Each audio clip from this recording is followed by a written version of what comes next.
destino. Buenas noches, bienvenidos a esta transmisión en vivo sobre Apocalipsis. Damos gracias al Señor por esta bendición que nos permite llegar hasta ustedes. Estaba anhelando bastante este momento, nos hemos preparado, hemos orado, bueno, y tenemos mucho, pero mucho que compartirles y esperamos que sea de bendición. Pedimos al Señor Todopoderoso que use este tiempo, que sea de bendición. Y felicito a los que ya vi cerca de 25 personas ya conectadas. Entonces, bienvenidos, muy puntuales. Qué bueno, eso está muy bien. Entonces, vamos a comenzar. Como le prometimos, está conmigo el profesor Juan José Herrera Sánchez. El profesor Juan José es un conocido de hace rato. Le conocí enseñando en seminario y pues le cuento, Juan José, que admiro su capacidad, su profundidad académica y por eso lo invité. Sobre todo en estos temas apocalípticos, que yo la verdad soy muy nuevo, porque yo estuve evadiendo el tema apocalíptico por varios años, inclusive la gente a veces cuando me da por pedirles opinión, qué temas les gustaría que compartiéramos, y ahí salen los temas apocalípticos, que el rapto, que el milenio, que no sé qué, y yo evadía el tema, y por años y años, pues es que hasta hace poco fue que empecé a profundizar. Llevo más o menos desde noviembre leyendo, investigando, tanto así que mi mujercita me dice que soy muy adicto al trabajo, que estoy leyendo mucho, que me estoy trasnochando, pero bueno, yo pienso que necesitaba, porque no lo había hecho durante muchos años, entonces necesitaba para poder compartir lo mejor. Entonces lo mejor es para la gloria de Dios y para ustedes que están siguiendo este paso a paso sobre Apocalipsis. Entonces, Juan José, bienvenido, gracias por aceptar la invitación, qué bueno que nos puede acompañar.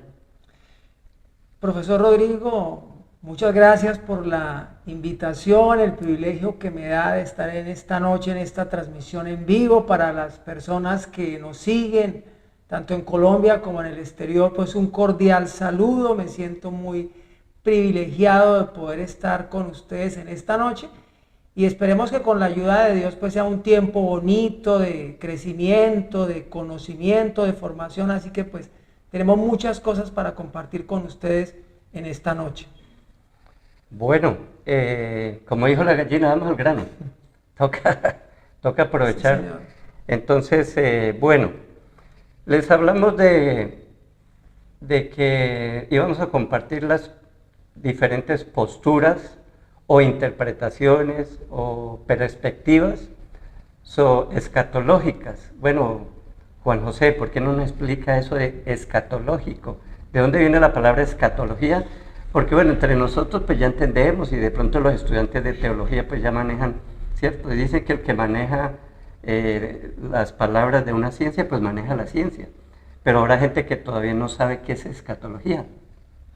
Sí, profesor, bueno, la escatología bíblica es el estudio de lo que la Biblia enseña con respecto a los últimos tiempos. Etimológicamente, escatología viene de una palabra griega, escatos, que significa lo último, el final de algo, y logía, es estudio como tal, estudio, análisis. Entonces, la escatología bíblica es lo que la Biblia enseña con respecto a los tiempos finales, y es importante aclarar el concepto bíblico porque sobre esto de los tiempos finales pues hay mucha especulación, hay diversas religiones, conceptos filosóficos que enseñan temáticas afines a esto, pero nosotros vamos a hablar de la escatología bíblica en esta noche.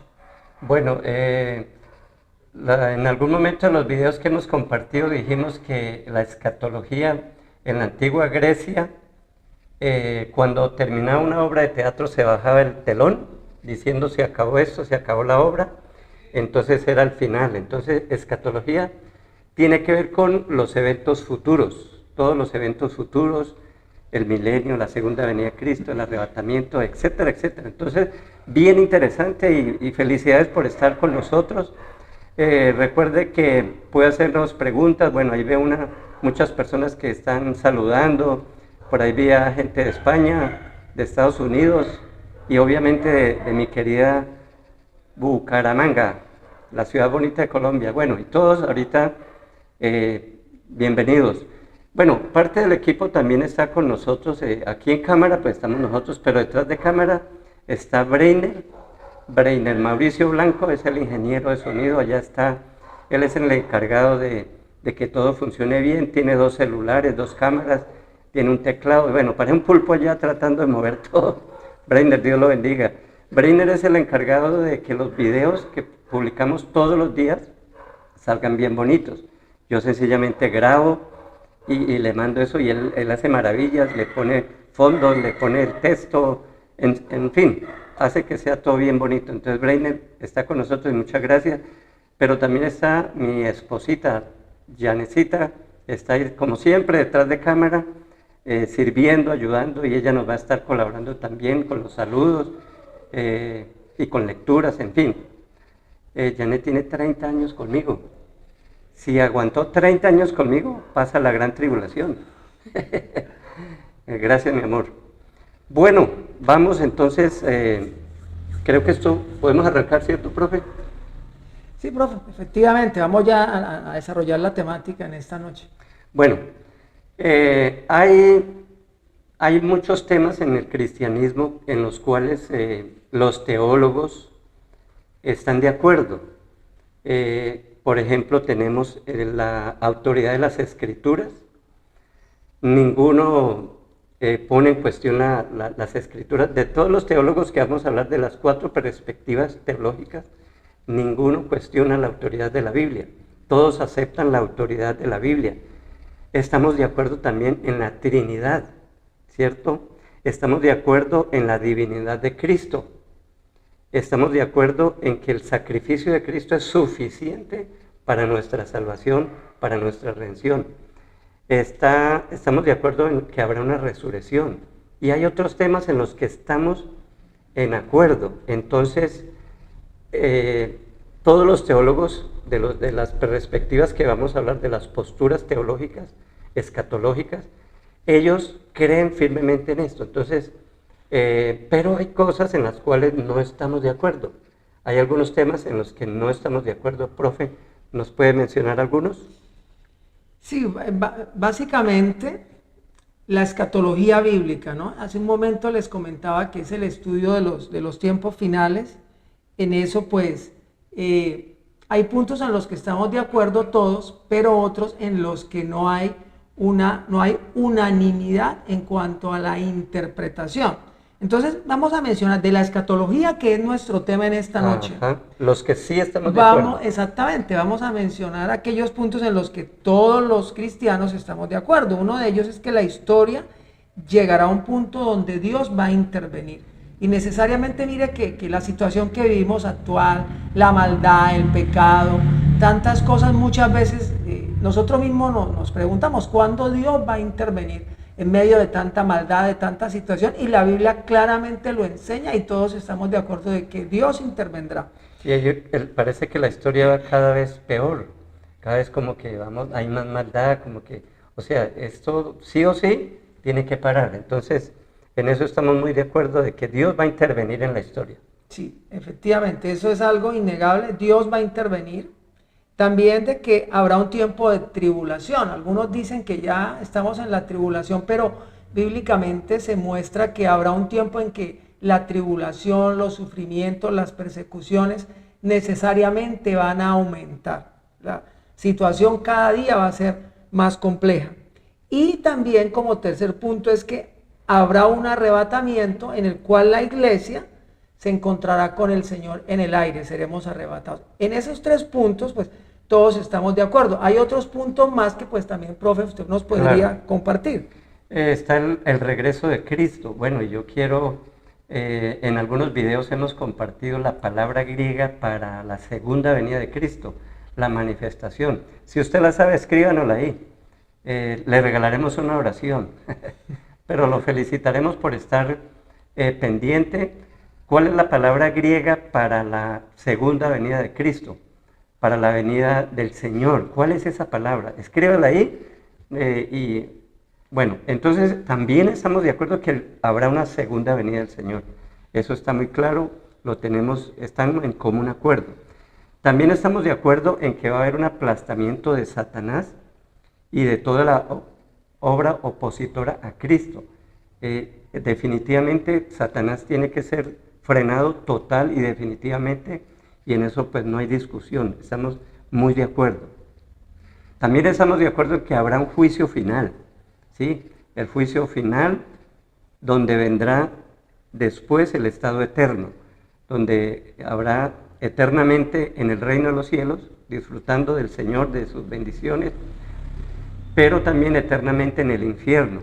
Entonces son estos los temas en los cuales sí estamos de acuerdo, a nivel de escatología, a eventos futuros, pero hay algunos temas escatológicos también en los que no estamos de acuerdo. Profe, ¿nos puede comentar con uno de ellos? Sí, señor. Entonces, el primero de ellos tiene que ver con el cumplimiento de las promesas que Dios le hace al patriarca Abraham. Como todos sabemos, Abraham es el padre de la nación de Israel. Dios le promete una tierra, le promete una descendencia, le promete una bendición. Y hay un pasaje muy importante, Génesis capítulo 15, versículo 18. Aquí pues no, las personas vamos a leerlo. Lo vamos a leer y vamos a analizarlo un poquito. Génesis 15, 18.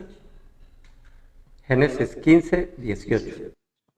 En aquel día hizo Jehová un pacto con Abraham diciendo: a tu descendencia daré esta tierra desde el río de Egipto hasta el río grande, el río Éufrates. Muy bien, entonces hay una promesa clara, ¿no? Dios le promete a Abraham que le va a dar una tierra, es un territorio específico, desde el río de Egipto, que es el río Nilo, históricamente lo sabemos, hasta el río Éufrates, que es la región de Mesopotamia, es un territorio muy grande.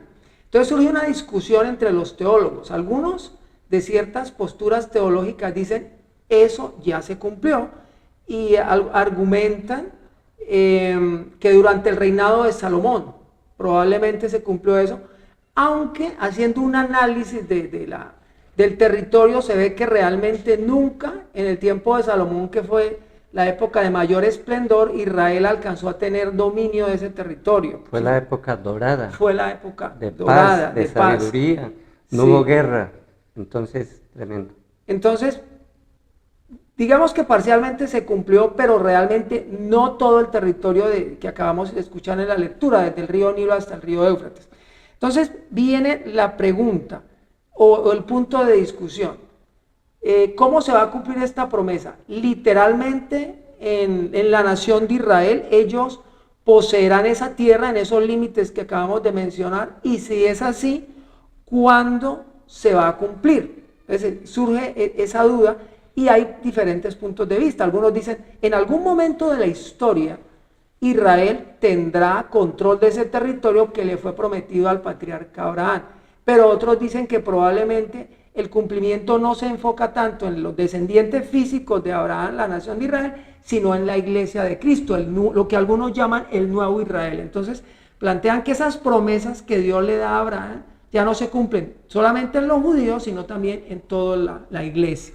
Yo creo que a esta altura ya los que están ahí conectados comienzan a identificarse con estos temas y a mirar, bueno, sí, porque yo había escuchado esto o aquello, en fin. Recuerde que usted puede hacernos sus preguntas ahí en el chat, pero también sus aportes. Creo que es mejor que nos den aportes que preguntas, ¿no? Sí, señor, claro. Sí. El objetivo de este tiempo, pues, es compartir, el objetivo es interactuar. Entonces, si usted quiere dar un aporte a través de chat, lo puede hacer. La idea es que, pues, todos nos enriquezcamos, crezcamos en un mayor conocimiento de la escatología. Bueno, creo que hay una pregunta. Janecita. No, profes, tenemos respuestas. Profes, tenemos tenemos respuestas. El primero en responder la pregunta que ustedes hicieron fue desde España, Ronald Martínez. Saludos, Ronald. Parusia, dice Ronald. Bueno, Parusia. Ronald lo dijo bien, tenerlo región. Parusia. También Shalom Peñaranda desde Estados Unidos, Parusia. También contestó Nancy Lombana de acá de Bucaramanga. Contestó César Augusto, Alirio Gutiérrez también. Y aprovechamos entonces, gracias por sus respuestas, por su participación, y aprovechamos para saludarlos a todos los que se han conectado desde acá de Bucaramanga, pero también desde Sabana de Torres, desde Cali, Andrés Reina, también, sí, varios hermanos están conectados, la hermana Miriam también desde Barranca, envían muchos saludos y saludan a ambos profesores, al profe Rodrigo y al profe Juan José. Entonces, Personas que nos siguen. les invitamos pues a que sigan participando y si tienen preguntas las hagan a través del chat. Ok, qué bueno, gracias por responder, me alegra eso porque vea, son palabras que uno no, pues son nuevas y de todos modos la gente la va aprendiendo, ahí vamos aprendiendo griego poco a poco. Entonces, continuamos, otro punto en el cual no estamos de acuerdo es sobre el milenio, ¿sí? Algunas personas dicen que son 1000 años literales, lo interpretan literalmente, pero otros lo interpretan desde un punto de vista simbólico, que es un tiempo diferente. Algunos hasta dicen que ya estamos en el milenio, en fin. Entonces vamos a hacer la lectura de Apocalipsis 20, que es la base principal para el milenio. Apocalipsis 20, del 1 al 6. Apocalipsis 20, del 1 al 6, dice: Vi a un ángel que descendía del cielo con la llave del abismo y una gran cadena en la mano, y prendió al dragón, la serpiente antigua, que es el diablo y Satanás, y lo ató por 1000 años, y lo arrojó al abismo y lo encerró, y puso su sello sobre él, para que no engañase más a las naciones, hasta que fuesen cumplidos 1000 años, y después de esto debe ser desatado por un poco de tiempo. Y vi tronos y se sentaron sobre ellos los que recibieron facultad de juzgar, y vi las almas de los decapitados por causa del testimonio de Jesús y por la palabra de Dios, los que no habían adorado a la bestia ni a su imagen, y que no recibieron la marca en sus frentes ni en sus manos, y vivieron y reinaron con Cristo 1000 años. Pero los otros muertos no volvieron a vivir hasta que se cumplieron 1000 años. Esta es la primera resurrección. Bienaventurado y santo el que tiene parte en la primera resurrección.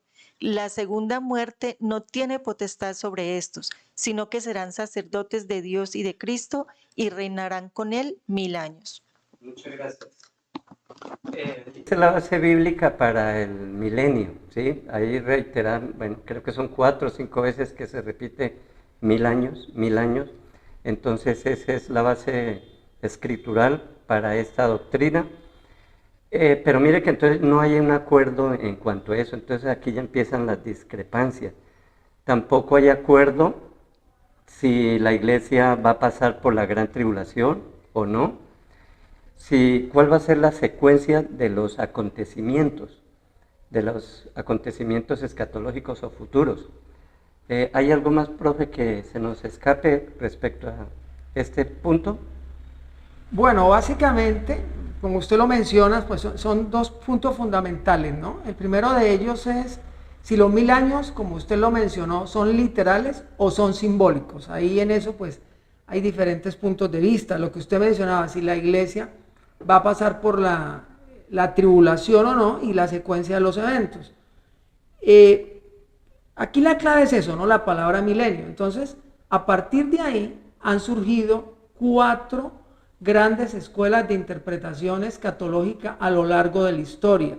Y en eso quisiera aclarar lo siguiente. Primero, son escuelas antiguas. Esto no surgió hace unos años. Tienen miles de años en cuanto a la forma como se ha interpretado. Otro punto importante es que quienes desarrollan estas escuelas, primero son cristianos que creen en la inerrancia de la palabra de Dios, son estudiosos, son eruditos, son teólogos dedicados, son personas serias. Esto no es producto de la especulación. Los 4 puntos de vista tienen base escritural. Y pues dependiendo de las denominaciones de las iglesias, algunas se inclinan en favor de un punto, otras se inclinan en favor de otro.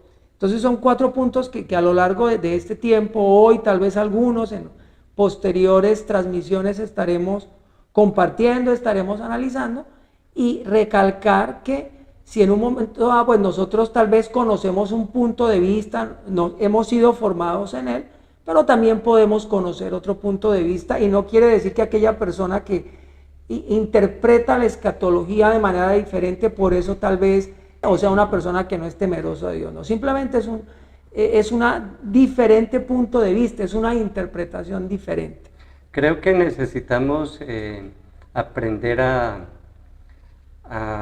mirar que otras personas pues ven la Biblia de otra manera, con el mismo respeto, con la misma autoridad, pero la entienden de una manera, de otra, y eso no los hace nuestros enemigos, ¿sí? Sencillamente ellos están tratando de entender la palabra del Señor, están tratando de conocer la doctrina, y eso es importante. Entonces, no se trata aquí no estamos hablando de herejes, no estamos hablando de personas que van en contra de la doctrina, no.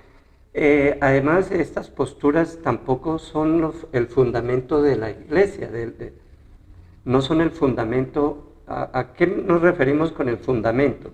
Es decir, no está en tela de juicio la soteriología, la salvación, no estamos hablando de eso, son gente que cree que la salvación es solo a través de Jesucristo.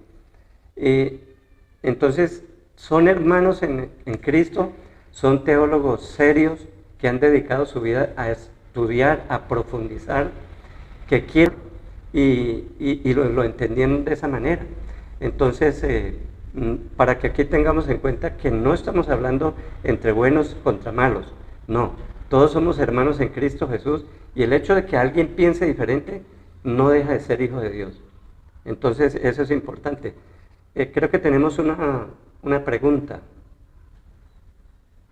Sí, señor, tenemos una pregunta, pero antes pues queremos también saludar a algunas personas que, bueno, todos han enviado muchos saludos y felicitaciones a los profesores y también por el canal. Entonces, queremos saludar a la familia Blanco Cáceres, están conectados desde Piedecuesta, también al pastor Arley con Cristo al comando, saludos pastor. Y saludos también está conectada Elsa Suárez de Ríos, un saludo muy especial para ellas y nuevamente un saludo muy especial para todos. La pregunta que tenemos es de Andrei Pérez.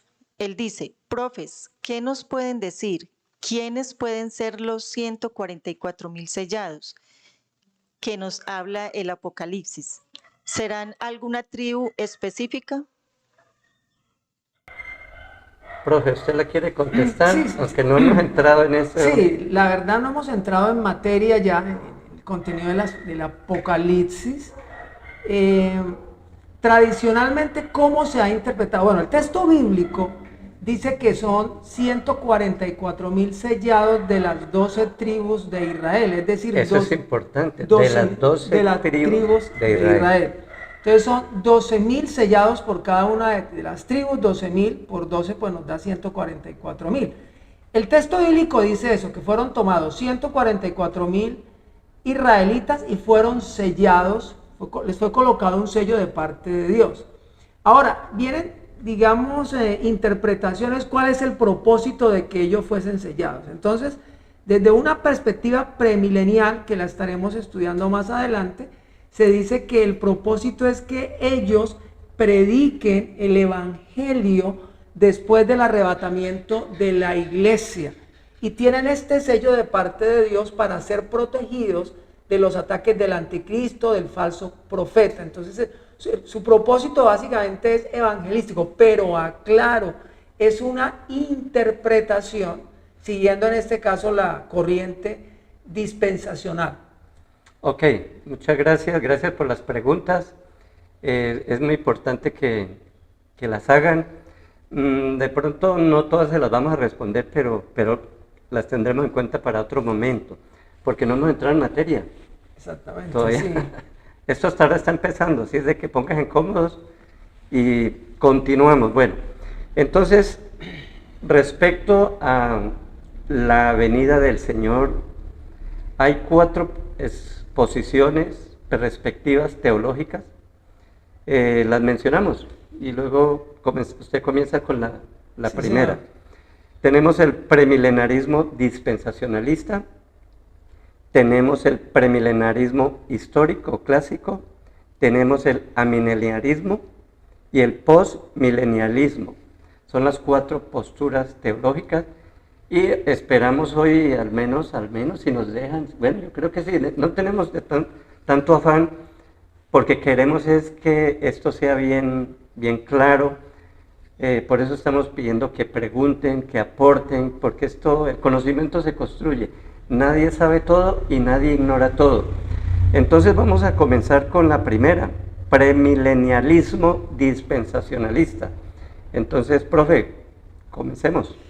Sí, señor. Entonces, vamos a hablar un poquito primero de dispensacionalismo. Es una interpretación, es de las 4 que vamos a estudiar, es la más reciente. Surge más o menos hacia el año 1800 con un teólogo británico llamado John Nelson Darby. Él es el iniciador de esto, él empieza estudios en este sentido. Posteriormente aparecen otros grandes teólogos como Lewis Schaffer, norteamericano, Scofield, es muy famoso. Hay una Biblia que hace tal vez unos 30, 40 años era muy conocida entre los cristianos, la Biblia de notas de referencia a Scofield. Ese fue el detonante para las Américas, porque la Biblia Scofield venía.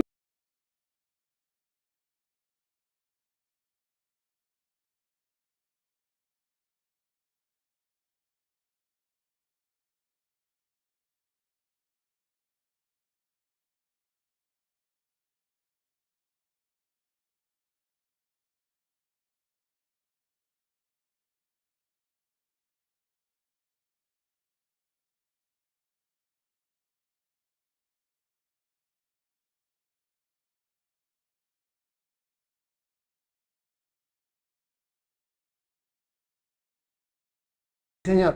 Entonces, esta es la primera postura, el dispensacionalismo. Y antes de eso, profe, de pronto usted nos hable un poquito sobre qué son las dispensaciones. Entonces, hablamos de las dispensaciones, usted nos explica, y luego entramos a hablar de ya el premilenialismo dispensacionalista. Ok, me gustaría los que están allá en su casa, que están en el en vivo, que nos mencionen algunas de las dispensaciones. Porque, bueno, ¿cuántas son las dispensaciones y el nombre de algunas de ellas?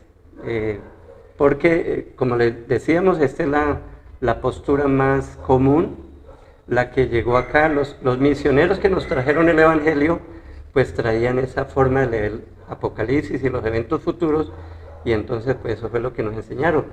Eso en cierta manera es como nuestro idioma español. Nosotros no escogimos el idioma español, eso nos fue dado.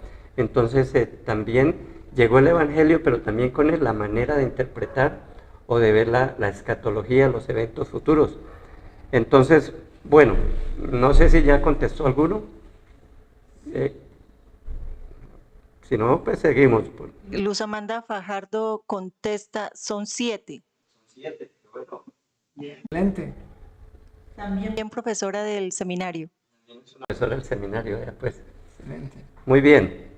Listo, la primera, son 7. La primera es inocencia. Estamos hablando de cuando está Adán y Eva en el huerto del Edén y ellos no conocían el pecado, no existía la maldad, entonces ellos eran inocencia, ¿cierto? Inocente. ¿Qué tenían que hacer ellos? Bueno, ellos tenían que cuidar el huerto, tenían que multiplicar la tierra, llenar la tierra, multiplicarse y llenar la tierra. No podían comer del árbol de la ciencia del bien y del mal, ¿cierto? Esas eran como las condiciones. Y ellos fallaron, como todos conocemos, y esta dispensación terminó ¿con qué? Con la expulsión del huerto del Edén de la humanidad, de Adán y Eva. Después empieza el de conciencia, que dicen que, según esta postura, que duró 1656 años más o menos, y que va desde la expulsión de Adán y Eva hasta el diluvio. Otra vez, conocemos la historia, a partir del capítulo 3, 4 en adelante es pura violencia, pura maldad, se multiplica la maldad de tal manera que Dios decide acabar con todos, pero seleccionó ¿qué? Una familia, Noé y su familia, comenzando como una nueva humanidad, por así decirlo, y destruyó el mundo con el diluvio, y esta nueva generación debía otra vez recibir el mismo mandato, llenar la tierra, sojuzgarla, pero ¿qué pasó? Ellos en vez de ascenderse, de llenar la tierra, ellos lo que hicieron fue unificarse y construir una torre, entonces la torre de Babel, que también termina esa con la confusión de lenguas como castigo. Entonces de ahí viene, entonces tenemos inocencia, conciencia, gobierno humano, luego viene la cuarta, que es la promesa que Dios le dio a Abraham, la promesa y el pacto que Dios hace con Abraham. Luego viene la quinta, que es la ley, que viene desde Moisés hasta Cristo, ¿cierto? Y luego viene ¿qué? El tiempo de la gracia, que es en el que estamos ahora, y luego vendrá el milenio y los eventos futuros de que estamos hablando. Entonces, se llama esta postura de la que Juan José nos está hablando, dispensacionalismo, por las dispensaciones que fueron organizadas por Darwin, John Nelson Darwin, en el año 1800. ¿Sabe, profe, que a veces uno tiene la idea que cuando uno aprendió unos conceptos, unos temas, que parece ser que los apóstoles y los discípulos primeros también entendían eso, que es de la misma manera, o sea, como que fuera la única, y a veces como que se nos enseña eso, pero uno se da cuenta que hay otras maneras de ver y que no siempre fue así. Fue a partir del 1800 en adelante y fue la que llegó a América y es la que creo que todos están diciendo amén, gloria a Dios, aleluya. ¿Por qué? Porque esa es la que conocemos. Entonces, más o menos, ahora sí, profe, continúa.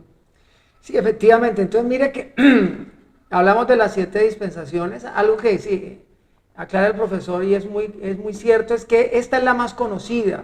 Es la que seguramente a muchos nos enseñaron incluso en nuestras clases de discipulado, en nuestras iglesias, la conocimos en el seminario bíblico, es muy difundida en Latinoamérica y en Estados Unidos, es tal vez la más fuerte, pero curiosamente es la más nueva, viene del año 1800, las otras son muchísimo más antiguas. Entonces vamos a centrarnos para hablar ya específicamente de esta forma de premilenialismo, el premilenialismo dispensacionalista. Bueno, vamos a entrar, no sé si tenemos ahí en nuestro ingeniero, hay una presentación que nos habla específicamente de eso, no sé si la podemos tener en pantalla.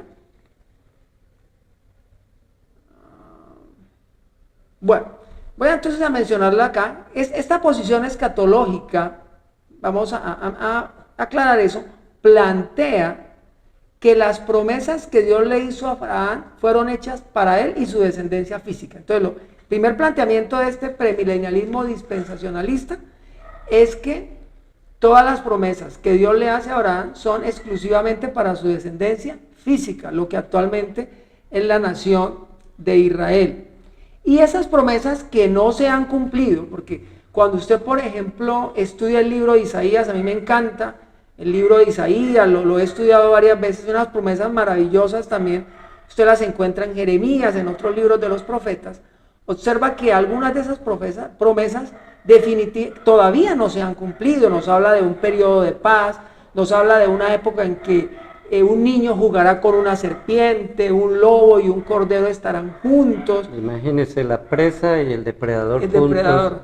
Eso no lo hemos visto. Eso no lo hemos visto. La paz, ni que era aquí en Colombia que ha habido procesos de paz. O sea, eso jamás se ha visto. Entonces, este premilenialismo dice que estas promesas que encontramos en el Antiguo Testamento necesariamente se van a cumplir en el milenio y se van a cumplir de forma literal. la palabra clave es literal. Literal. Literal. Son promesas que se hicieron para la descendencia única y exclusiva de Abraham, su descendiente.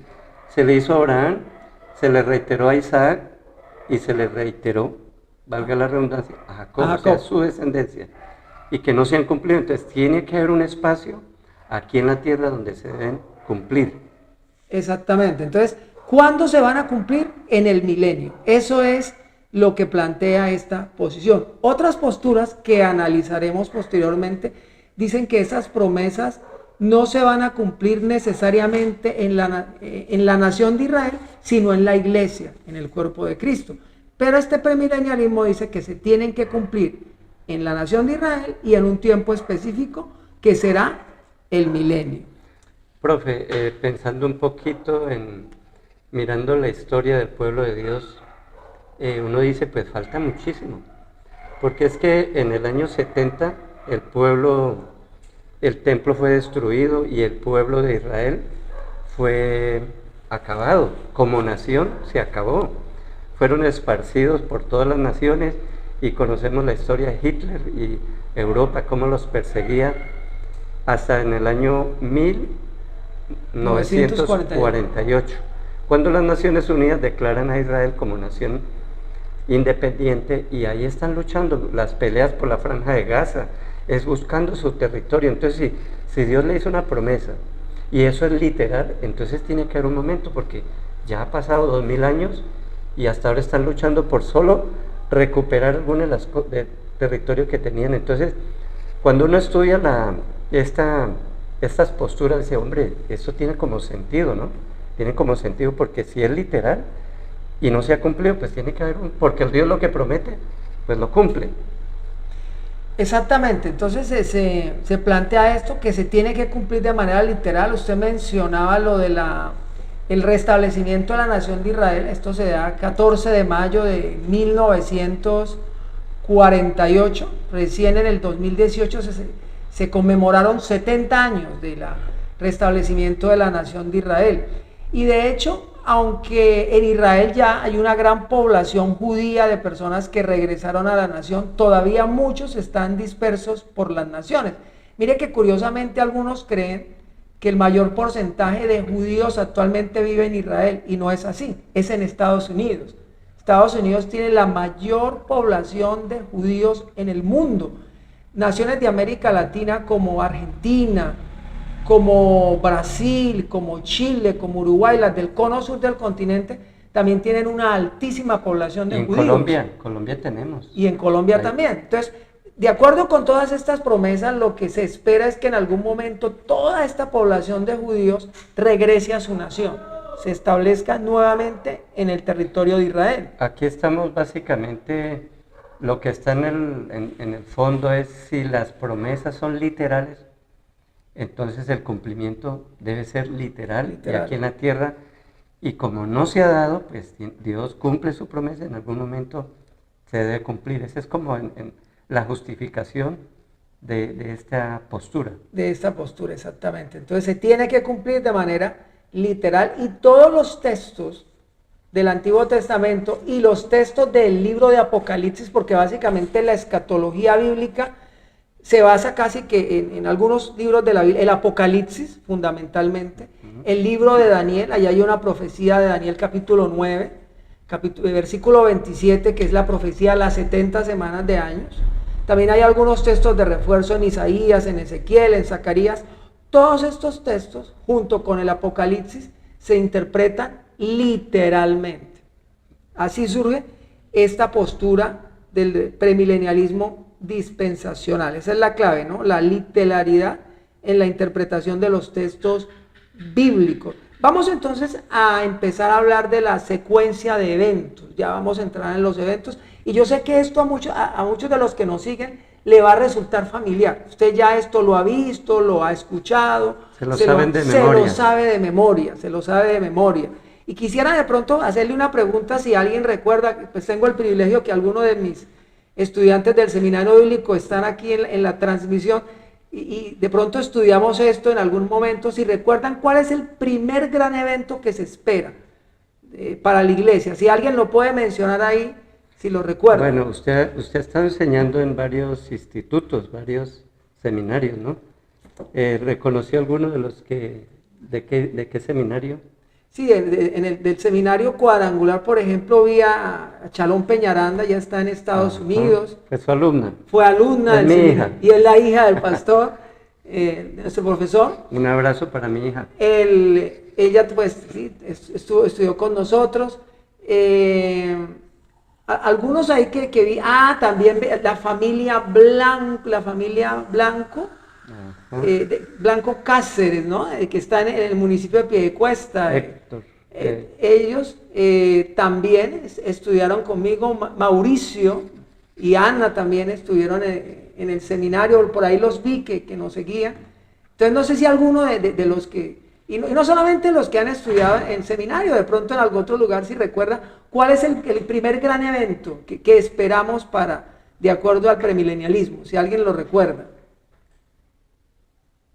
Bueno, vamos entonces ya a entrar en materia. Bueno, no sé si alguien lo recuerda, listo. Entonces vamos a mencionarlo.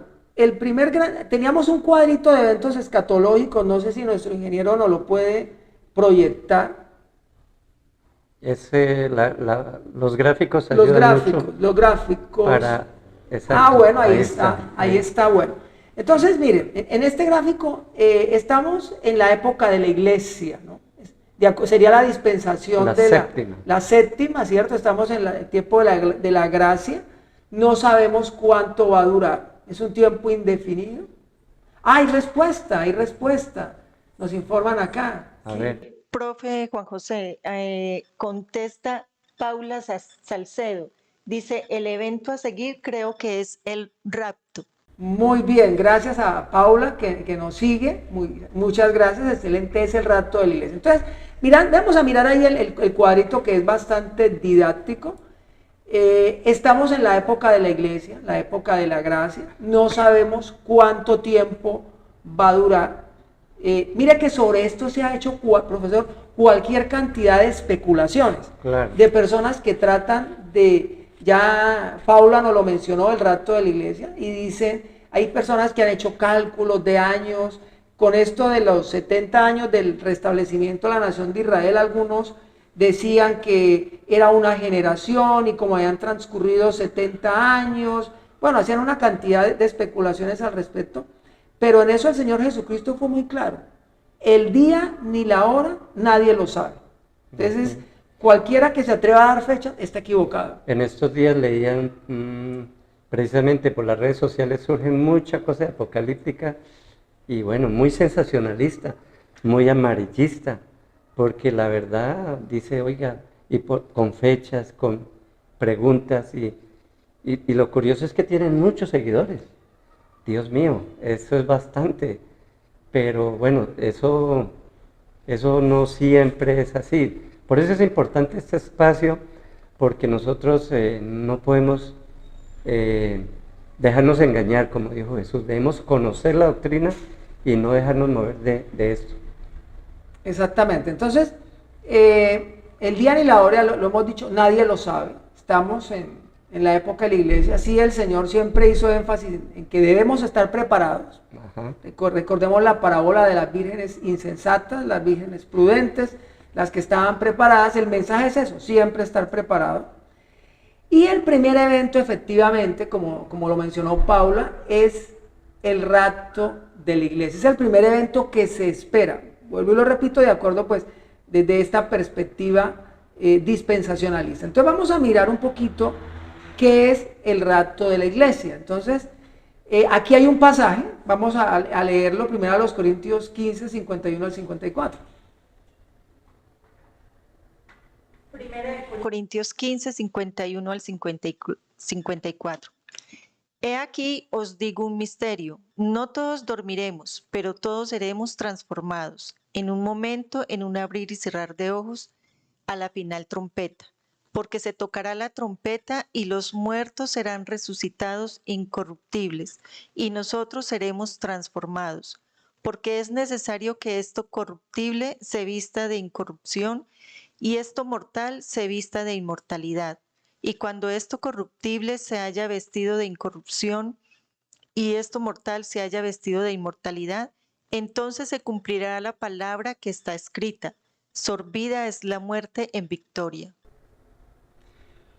Muy bien, entonces el pasaje habla de algo. ¿Qué sucede acá? Dice que no todos dormiremos, pero todos seremos transformados. ¿Cómo se interpreta esto? El Señor Jesucristo llevará a su iglesia de la tierra al cielo para estar con Él. Y esta palabra rapto que aparece allí en el texto de la carta a los Corintios proviene de una palabra griega, harpazo, que significa arrebatar, saquear, llevar. Otra palabra griega para el diccionario. Sí, exactamente. Entonces aquí pues el Nuevo Testamento, como la mayoría sabe, fue escrito en griego, entonces muchas de las raíces de los términos son tomados de este idioma, del idioma griego.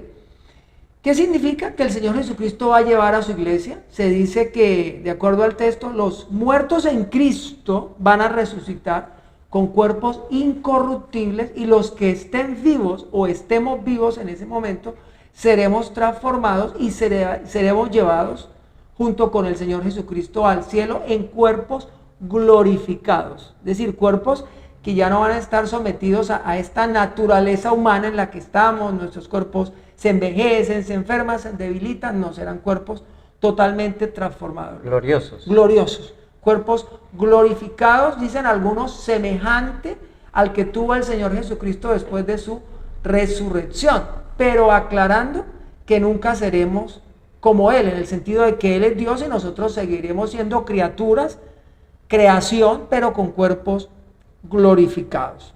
Entonces, este concepto de que la iglesia va a ser llevada en el rapto antes de que llegue una tribulación, pues ha sido como el punto fuerte del premilenialismo dispensacionalista. De hecho, cuando muchos misioneros norteamericanos llegaron a nuestros países predicando el evangelio, ustedes bien saben que aquí imperaba una religión tradicional, llegaron misioneros, llevaron el evangelio, predicaron, hacía mucho énfasis en esto, en este rapto de la iglesia. Y hay algunos argumentos bíblicos, creo que los tenemos por allí, donde se muestra, de acuerdo con la interpretación, que la iglesia va a ser llevada antes de que empiece este tiempo de tribulación.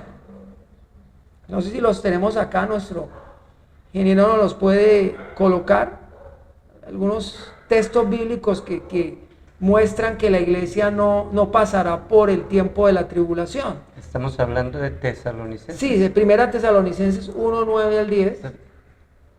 Exactamente, ahí ya lo tenemos. Vamos, ese es el primer argumento bíblico.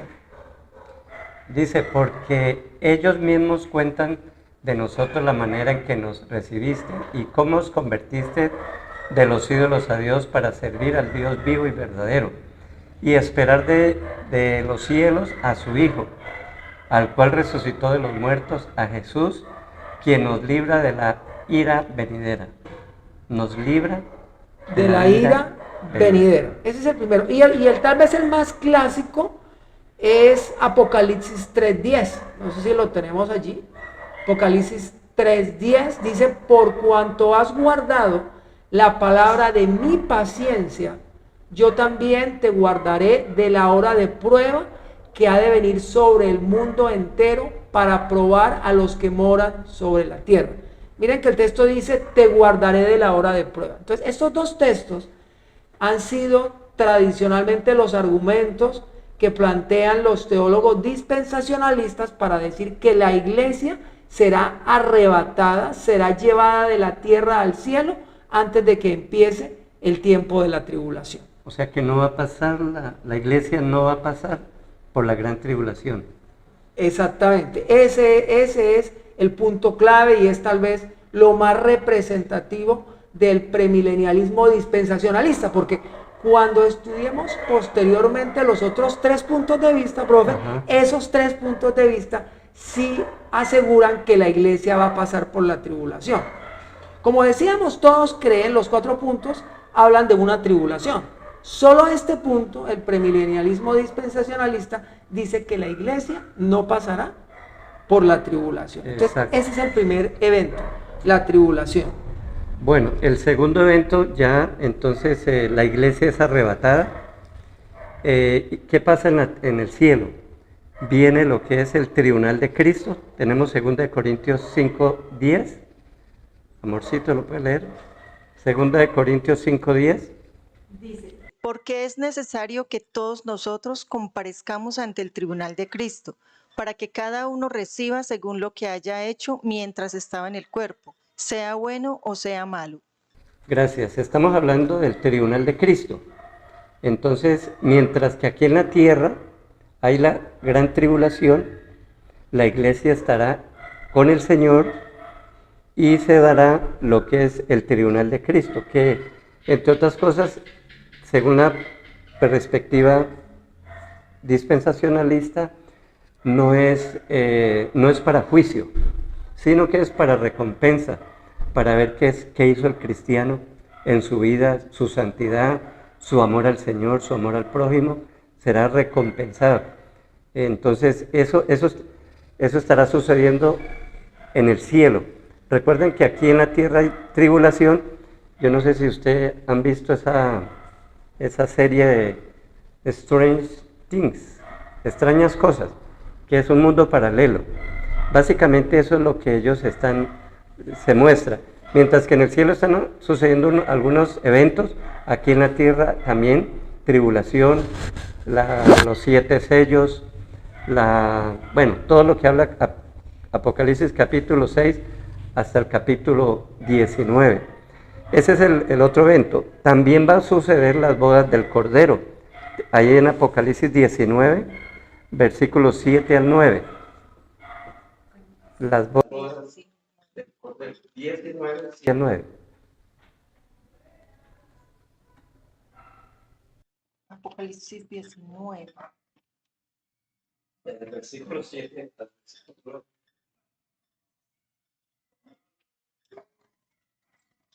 No está ahí, bueno.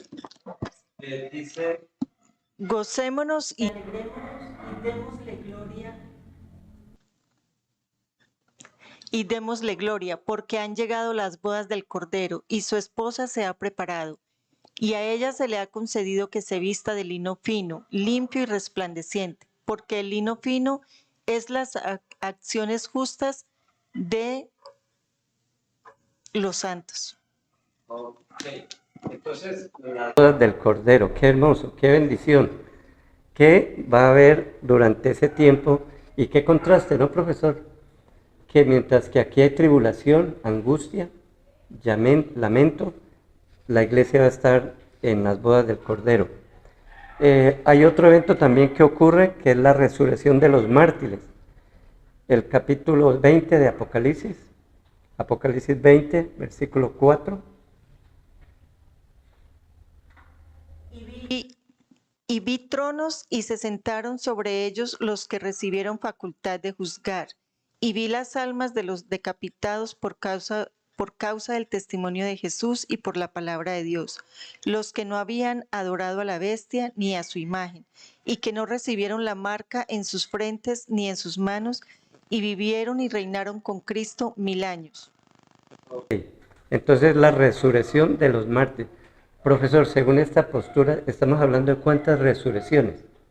Sí, bueno, básicamente, primero la resurrección de los creyentes en el rapto de la iglesia.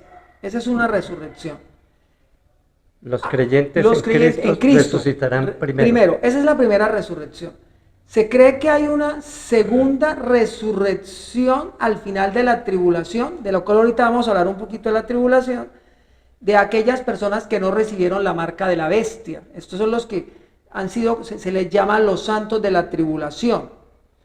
Ajá. También se cree que antes de iniciar el milenio, van a resucitar los santos del Antiguo Testamento. ¿Quiénes son ellos? David, Moisés, Josué, aquellos hombres obedientes a Dios, pero que vivieron antes de Cristo, deben resucitar antes del milenio.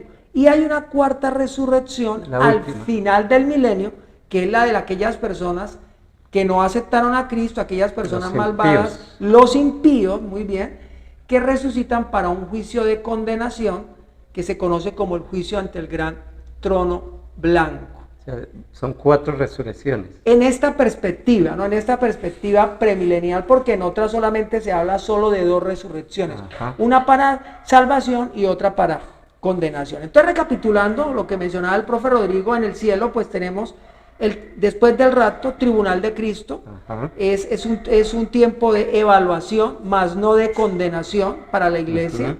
Allí habrán galardones, habrán coronas, las bodas del Cordero, que es el tiempo de celebración con el Señor Jesucristo. Algunos lo interpretan como cuando Él dice que no, en la última cena, si usted recuerda, profe, Él dice: os digo que no volveré a beber de este fruto de la vida, hasta aquel día que lo beba de nuevo con vosotros en el reino de mi Padre. Entonces allí en las bodas del Cordero habrá fiesta, habrá celebración. El Señor Jesucristo es el esposo. Tomaremos vino. Tomaremos vino, y la iglesia es la novia, ¿no? Es la novia de este esposo.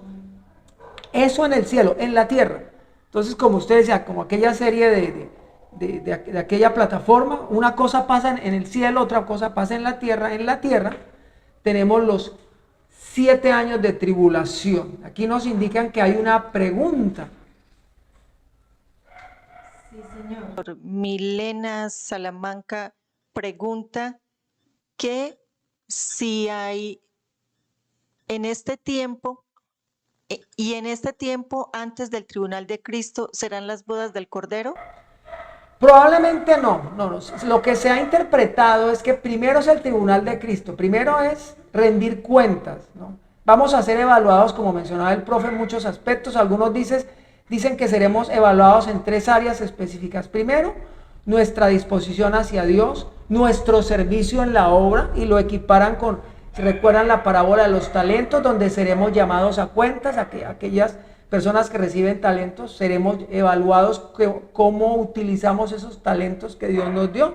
También dice que seremos evaluados en cuanto a nuestro trato a los hermanos en la fe, cómo yo traté a mi hermano, cómo le serví, cómo lo amé.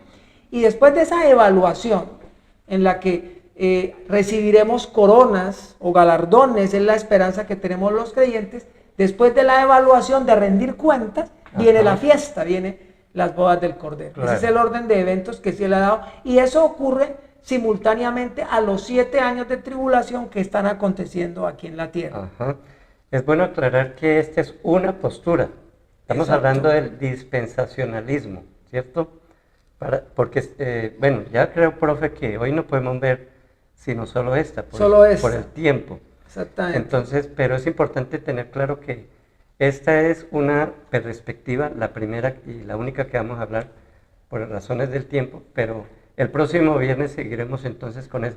Pero vamos a terminar bien esta parte.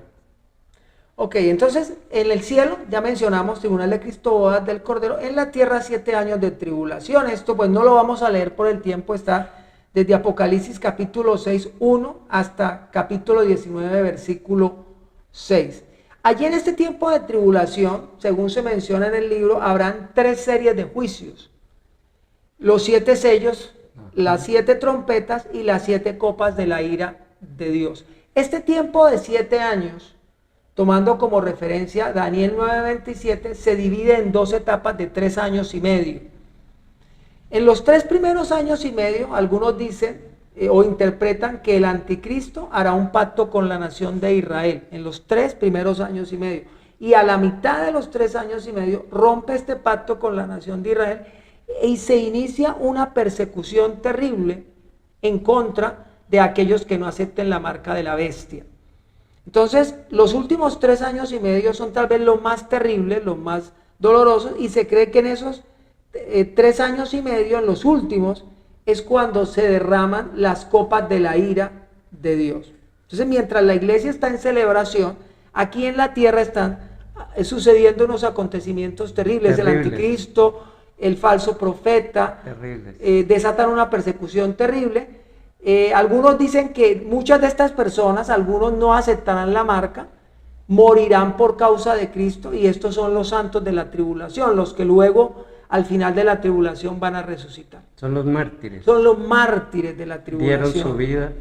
Dieron su vida por el testimonio de Cristo. Y ahí, retomando un poquito lo que nos preguntaban hace un momento, ¿cuál es la función de los 144,000? Se cree que van a ser evangelistas, que ellos son sellados para predicar el evangelio durante estos 7 años de tribulación, y que muchas personas recibirán a Cristo como producto del testimonio de los 144,000 sellados de las tribus de Israel. Pero aquellos que reciban el testimonio de Cristo pues serán mártires, van a morir de una forma terrible por no aceptar la autoridad del anticristo.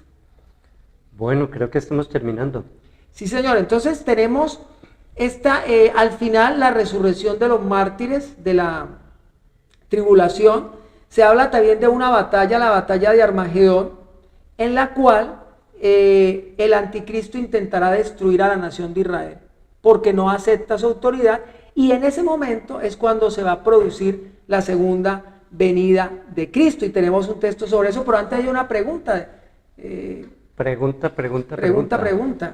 Sí, hay dos preguntas. Una dice, ¿quiere decir que la resurrección de las personas del Antiguo Testamento es aparte de los que están desde el Nuevo Testamento? Sí, según este punto de vista, sí. No vuelvo y le repito, es muy claro, esto es una interpretación. Entonces, en la interpretación dispensacionalista se habla de resurrecciones diferentes. Primero la iglesia en el rapto, y al final de la tribulación los santos del Antiguo Testamento. Entonces, ¿Quién sí es pregunta? diferente. Gracias por Y hay otra pregunta de Berenice Martínez. Dice, ¿la gran ramera que habla en el Apocalipsis es la Iglesia Católica? No necesariamente. Algunos lo han interpretado así, como la Iglesia Católica, pero lo que se ve en la gran ramera es que es un sistema político-religioso, es decir, combina la religión y la política del gobierno, y es el instrumento del anticristo para gobernar. Entonces aquí algunos hablan sí de una falsa religión oficial que se enfoca en la autoridad del anticristo, cuyo gran líder es el falso profeta, y esta falsa religión pues es un instrumento, como lo acabé de mencionar, político y religioso, que se utiliza para que el anticristo establezca su autoridad. Pero el hecho de que sea esta iglesia o que sea aquella, pues ya es un campo de debate, porque el texto bíblico no lo dice. En eso no estamos de acuerdo, en eso hay varias posturas. Y recuerde que estamos precisamente en una perspectiva de las 4 que hay. A nivel de la historia hemos tenido, o se recogen en 4 posturas. Hoy hemos hablado solo de una, la que llegó a América Latina, la que llegó a América, ¿cierto? Y que fue expandida por la Biblia Scofield, y que la conocemos todos. Yo sé que muchos están cómodos con esta postura porque eso es lo que he escuchado siempre. En otras palabras, yo creo que no es mucho lo que están aprendiendo, están repasando, así no haya estudiado teología o en un instituto bíblico, pero usted ha escuchado esto en muchas predicaciones, porque esto es lo que hay más acá, ¿cierto? Claro. Pero no es la única manera de ver los eventos futuros. Solamente hemos visto una, y bueno, yo creo que debemos ir terminando. Decirle a los que nos están en la transmisión, si usted no se ha suscrito al canal, ahí puede hacerlo. Suscríbase, toque la campanita para que siempre que le publiquemos algún video le llegue la notificación. Esta es una manera de decir gracias. Breiner, gracias por ese video. Profe, gracias por ese video. Cuando usted le da así, esa es una manera, y ayuda para que los algoritmos de estas plataformas entienden que eso es un material bueno y lo mandan a otras personas para que también otros reciban los mensajes que todos los días mandamos. Bien, ¿qué nos queda? Bueno, vamos a resumir. Entonces viene la segunda venida de Cristo. No sé si podemos leer Apocalipsis 1:7. Sí, ahí lo tenemos. Ahí lo tenemos. Sí, Señor, dice, he aquí que viene con las nubes y todo ojo le verá, y los que le traspasaron y todos los linajes de la tierra harán lamentación por él. Sí, amén. Ok, entonces el Señor Jesucristo viene para establecer su reino. Entonces ahí sí llegamos al milenio. Después de este tiempo de tribulación, Él llega para establecer su reino. Satanás es atado durante 1000 años en el abismo. El falso profeta y el anticristo son enviados al lago de fuego y se establece el milenio. Entonces, ¿qué es el milenio? Y miren que todas las posturas se centran en esto. Entonces, ¿cómo se interpreta el milenio? Es el gobierno de Cristo en la tierra. Él establece su autoridad, gobernará según se interpreta junto con la iglesia, junto con los 12 apóstoles, que hay una promesa que gobernarán sobre las 12 tribus de Israel. Algunos afirman que el rey David resucita para ser parte de este gobierno bajo la autoridad de Cristo. Y todas esas promesas de las que hablamos, profe, si usted se acuerda en Isaías, en Ezequiel, que hablan de paz, de prosperidad, todas estas se van a cumplir allí. Entonces allí Israel sí va a tener la tierra tal y como al principio lo estudiábamos. Ahí sí va a tener la tierra desde el gran río de Egipto hasta el río Éufrates. Israel será la cabeza de las naciones. Jerusalén será la capital mundial, y desde esta Jerusalén el Señor Jesucristo como rey gobernará sobre toda la tierra, y todas las promesas que Dios le hizo a Abraham, a su simiente, y al rey David, que también le promete que su descendencia gobernará para siempre, se van a cumplir aquí en este milenio. Después del milenio, ¿qué sigue? Entonces la rebelión final de Satanás. Satanás estaba atado en el abismo, es suelto, engaña a las naciones, mucha gente le seguirá. Viene una última gran batalla que se conoce como la batalla de Gog y Magog. Allí Satanás es derrotado y lanzado al lago de fuego, donde ya estaba el falso profeta y el anticristo. Y luego viene la última de las resurrecciones, la de los impíos, para comparecer a juicio ante el gran trono blanco. Allí los que estén allí en este juicio, todos serán condenados y serán enviados al lago de fuego. Y finalmente, pues esta postura habla de un cielo nuevo y una tierra nueva, y el descenso de la Jerusalén celestial, la nueva Jerusalén. Y ya es el estado eterno. Dios gobierna sobre todo el universo. El pecado, la maldad han desaparecido y han sido juzgados ya.